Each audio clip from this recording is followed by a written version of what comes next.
Hi everyone, I hope you're good guys. Today I'm gonna explain you how I made my Deep Techno Ableton template. This template has been created during my live session. If you don't know about it, it's happening every 2 Sundays. 1 week is tutorial, 1 week is live stream, and it's like this in rotation. It's always during this live stream that I'm creating my template actually, so if you wanna even have a more deep insight of how I create it, like to see the process from scratch until the final song, you can go to check my live stream. So this time I try to achieve something more like in the sound of PoleGroup, Token, or even Art Label. You know, this kind of very deep techno, very atmospheric, very textural kind of vibes with a lot of little elements going around everywhere and this nice atmosphere, this kind of nice noisy texture and percussion going around. That's kind of vibes I wanted to recreate. Let's have a listen. How does it sound?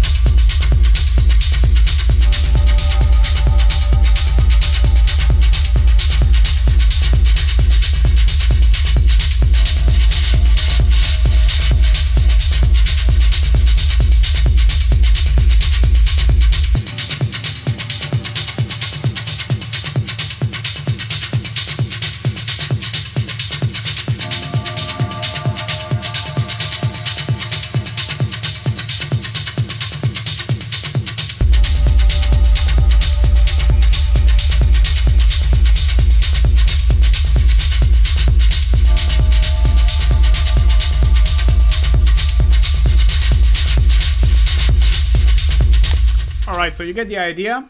So basically, like usually, this is gonna be a 2-part video. First, in this video, I'm gonna talk about each sound individually, how I create them and why, what was my intention as well. And then next week, I will talk more about explaining all the arrangement process, all the automation I've done, all the mixing and the mastering part.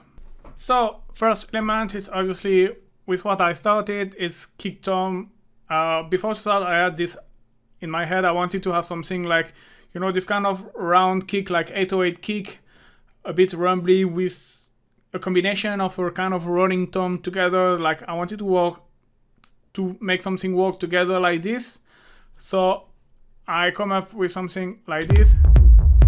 You see this kind of. So on the end, so I choose this kind of boomy kick. As you can see, that was the original. So very round kick, very boomy, but I found it was like missing a little bit of low end, you know, and especially when you know you're gonna have a rumble, you need, like, it's really important to have this low end to get this nice rumble. So that's why I add this corpus, which is a preset I have, which is kind of emulating the Airbus plugin from Wave, and it's just like adding harmonics in the low end with a resonant frequency. So let me solo the kick.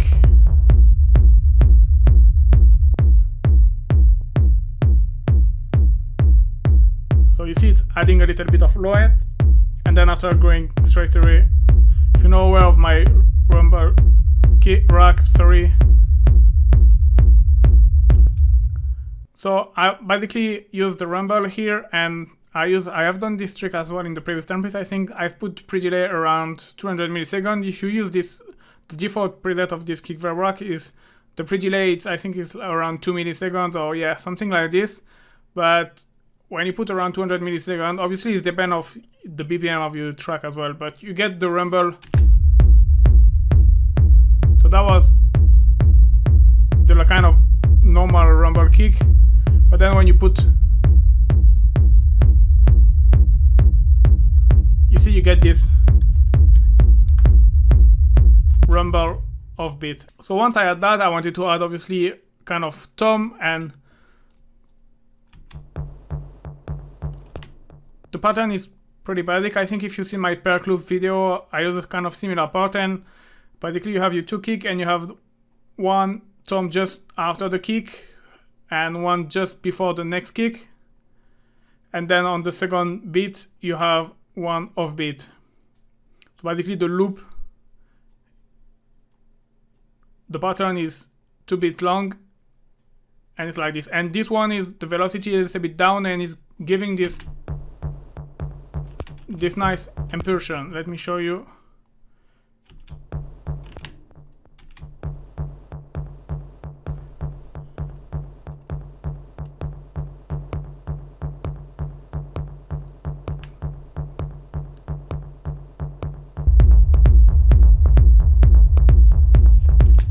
You see, you can hear the difference.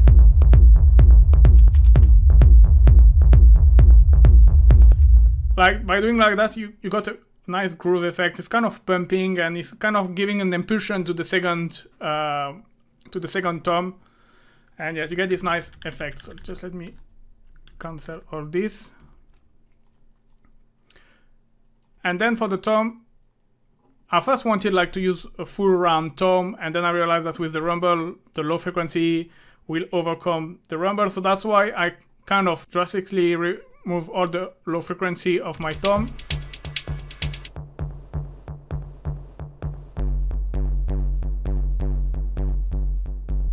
Okay, I'm gonna remove the process. So that was the original tom that I pitched down, and then yeah, just to get actually the top, mid top of the tom, adding a bit of saturation. The pedal in distortion mode give this nice gritty effect, and then a slight delay in ping pong mode to add an extra groove, and then together with the kick. See, if I get rid of, it's just not possible.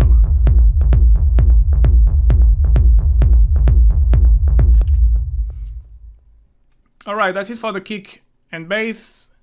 So now let's talk about the hats. And the hat is simple. You have close hi-hat, open hi-hat, and ride. So the thing here is the close hi-hat, you can see it's a kind of similar if it was like a 16 close hi-hat pattern, rather than I just add a bit of modulation of the velocity, and I remove some to get a kind of nice groove different than what I'm doing usually. And to that, so there is this velocity plugin that you're gonna see on the other hats, and maybe some of the perk. It's just like to randomly modulate a little bit the velocity to don't be always the same. So just like a slight variation. And then I have some delay, very subtle, just to add a bit of movement. And this rack is my character hat, just to add reverb, bit of punch and brightness. And then you have this auto filter. I will come back to all the auto filter, auto pan. You will see I will come back later in the arrangement part and explain you why they are here.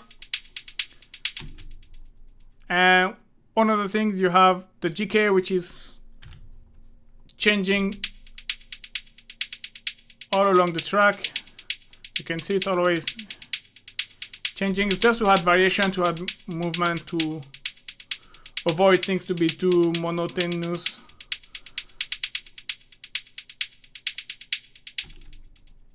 Alright, let's jump into the open hi-hat.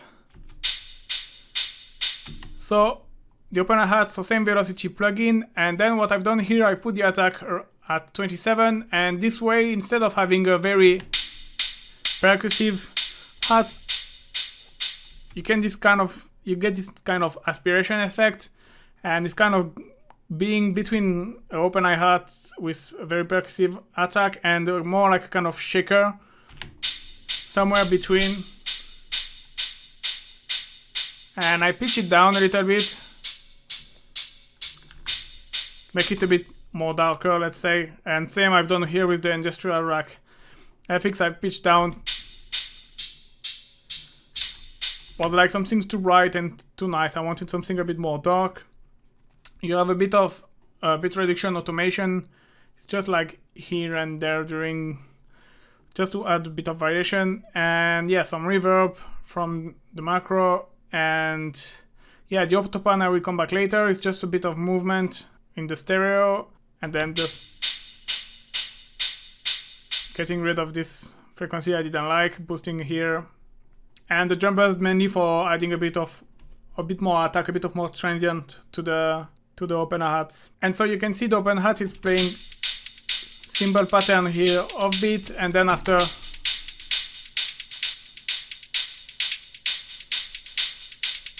so there is no really like recipe behind that. I was just experimenting during the live stream, and especially with the push, it's very handy like to put some note here. And if you haven't checked my tutorial about ghost note, it's very similar to what I've done here. It's like adding like note with very low velocity to get this kind of driving or pumping effect, and it's really working well with hats, snare, claps, and stuff like that. Alright, then let's jump into the ride. So same as usual, velocity, and I try. Oh, if I don't solo the ride, it's not gonna work. The ride, same, -4.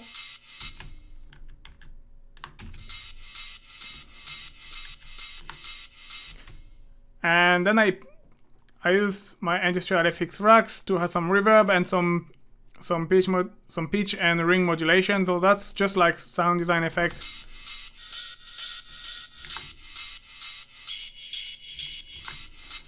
I just try and it works. There is no especially reason behind. You're not trying to find a ride which is sounding great with your track. That was why I've done that, just to modify this to get something fitting well with the track, and then drastic kind of. Alright, obviously I don't want all this mid-low frequency. I don't want them and I don't need them. Then stereo width. See, like just is like a basic delay that you put in time, and you bring a value between 8 and 16 milliseconds, no feedback, and 100% dry wet, and you can get a nice stereo width effect. And then some side changes to the pumping effect to accentuate the movement and to leave space to the kick, obviously. Alright, that's it for the hats. Then we're gonna go in the Perc. So you see you have like Perc 1, 3, and 2, and you have Perc what I've called random 1 and 2. So that's kind of two different purposes. The 3 first Perc is more like Perc loop. They will be really moving around.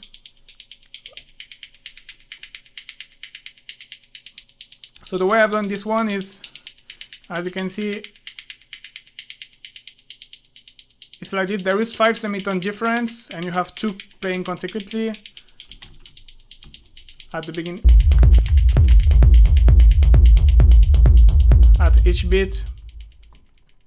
And I use my Perc grab, so you get this delay.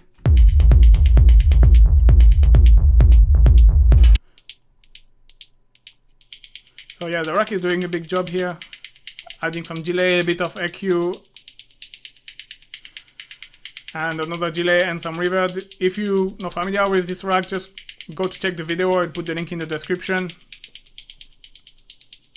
It's a rack to really get a simple Perc one shot and transforming it into an interesting Perc loop. And here I even automate the pitch, which is adding this pitch modulation, which is even nicer.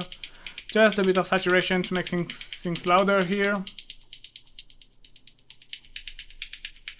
EQing to get rid of frequency I don't want, and auto filter. So like the previous one I haven't shown, but it's an auto filter, and I had some LFO, and it's just adding some movement and some variation. You see like the Perc is never the same. And same, you can hear like the Perc is moving around on the stereo field, and that's because of the autopan. You will see on almost every track. I will come back to that why in the arrangement video. And then you got this one, which is Perc a bit more metallic, so I've done it with operator.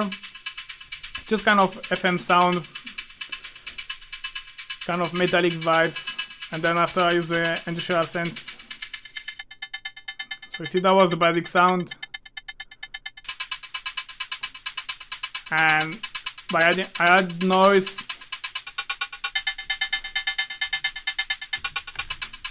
and pitch and rig modulation. No really explanation behind that, it's just trying things, see what works, what doesn't. You know, I wanted something metallic, something percussive and metallic who go around on the stereo field from the left to the right moving. And then here, obviously I filter a lot and accentuate here where I find the sound interesting, cutting all the frequency I don't need. And same than before, you have this delay which is giving this read. The autopan which is doing this job to make it move from the left to the right if you listen carefully.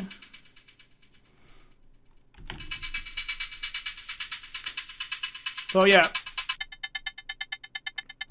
that was the original sound, and with the track you get something completely different. And a bit of sidechain compression just to add a little bit of groove to the pattern, because it's a kind of 16 straightforward pattern. And oh, I don't know what is that. So yeah. And here as well, I automate the decay to always make it different. You see the pitch as well is automated here. Always to keep changing, to don't have the same sound during all the track, and always having something moving or something different. And then Perc 3, which is more like kind of one-shot reverb scent, which is a bit similar to the one we're gonna talk after. Kind of metallic sound, so I think I pitch it down. Yeah, it was something quite metallic already. I pitched it down to make it a bit darker, but then using this too. I could have actually automated that when I'm thinking now, but yeah, I can give you an idea.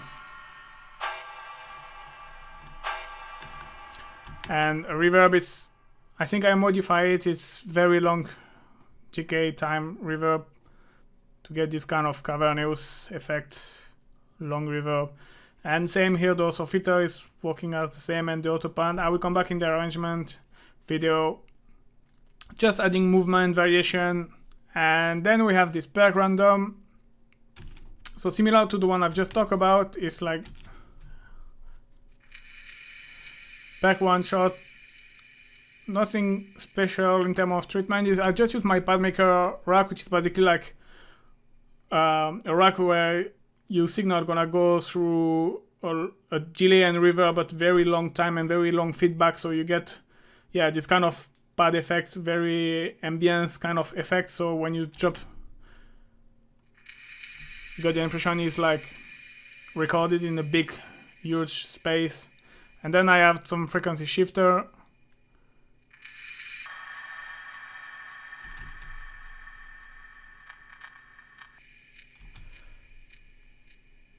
And yes, EQ that. And this one random 2 is similar. As you can see, I think I probably just duplicate and drop a different perc, because otherwise it's exactly the same process, pad maker and shifter and EQ. These two perc, I call them random. It's because they have different kind of loop lengths. This one is 10 bar and this one is 7. And so they will never play, the pattern will never be the same along the track. So it's kind of like random. It's called polymeter. I will come back to that in the next video. And so yeah, they're just on the background playing time to time here to add a bit of extra texture variation and making things a bit more interesting. Alright, then we come to the main element, which is this lead that I've made with wavetable. And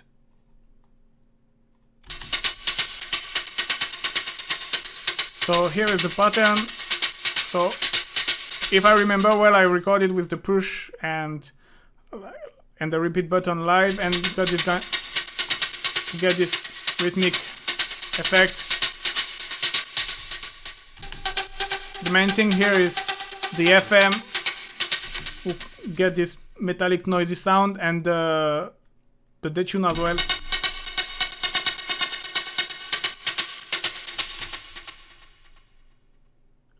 And yeah, let me just deactivate everything.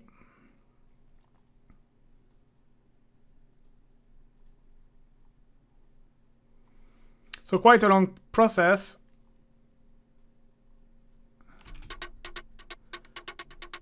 So very percussive scent, very short GK. And here I modulate the filter along the track and the GK just to add movement variation to always the sound, even if the sound is the same note and is playing the same pattern, it's always changing with the filter and the GK. I add this velocity as well to change a bit the velocity as well.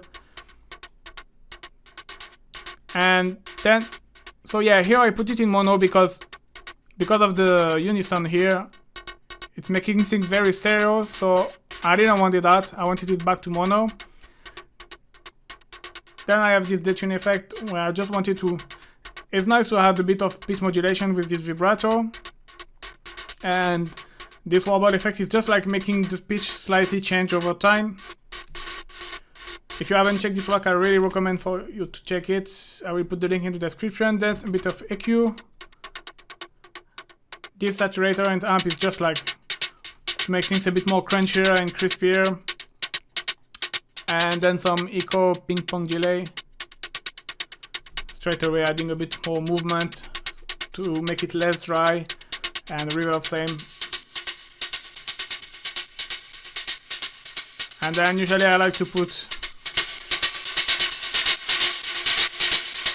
that's just for loudness purpose. And then you have this autopan, but it's just playing at one part of the track. So that's for the main lead.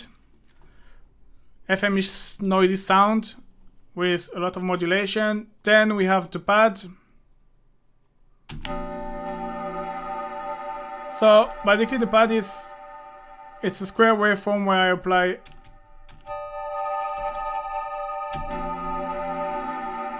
FM modulation. So the pattern is important here as well.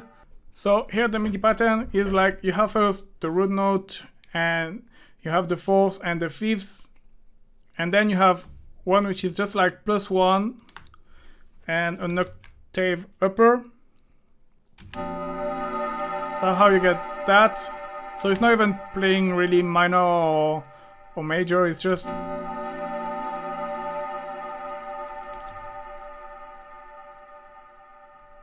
so this one, what I've done is I just bring this note 1 semitone lower, bring the root note 1 semitone upper, and then I keep the fifth here, and then instead of having the fourth, sorry, you've got F here. So a very long time between both of them. It's kind of textural pad.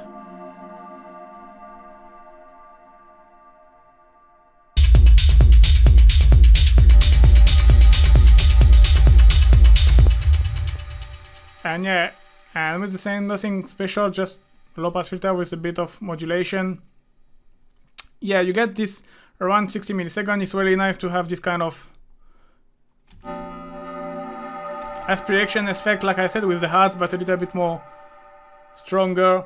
Like it's avoid like really to have this percussive sound, and I don't know, it just works well for this kind of pad.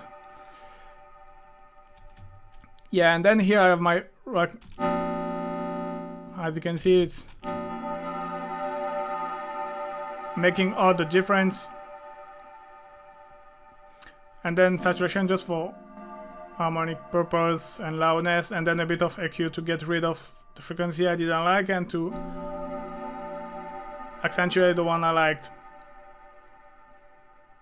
And then you have ambience, which is a kind of metallic ambience, noisy in the background. So here I use my rack noise amp. I'm just gonna remove all the process.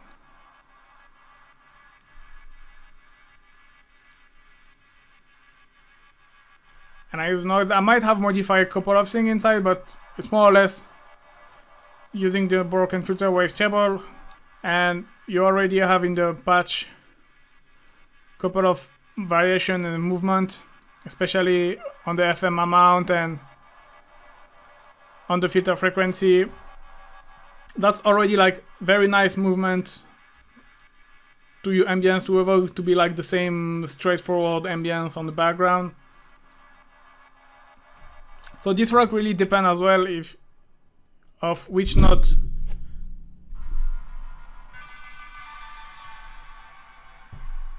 you're playing. If you play low frequency or if you play high frequency, you get something different. So yeah, when you get this track, just be careful which note you play because it might sound weird. So then saturation makes it a bit louder. That's to filter because otherwise it's taking too much of the spectrum. And then it's just like for space, put in a bit the echo to put it a bit more in the background. And the reverb as well, helping put it in the background, make it a bit more atmospheric. And then some sidechain. And here the noise is the same. And the only thing is like it's a bit even more filter. And yeah, that here you have the auto filter, which is modulated by the LFO, which is gonna give this nice, you can hear sweeping movement.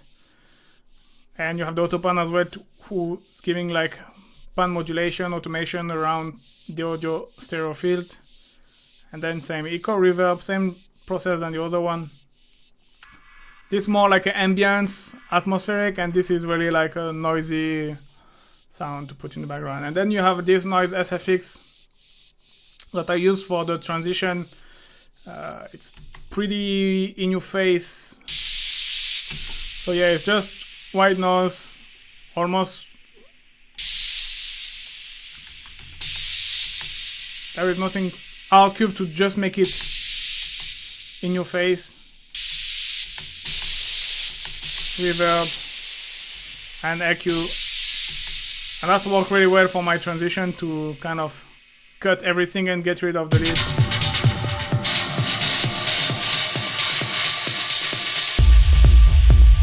And you have pan automation going from the left to the right.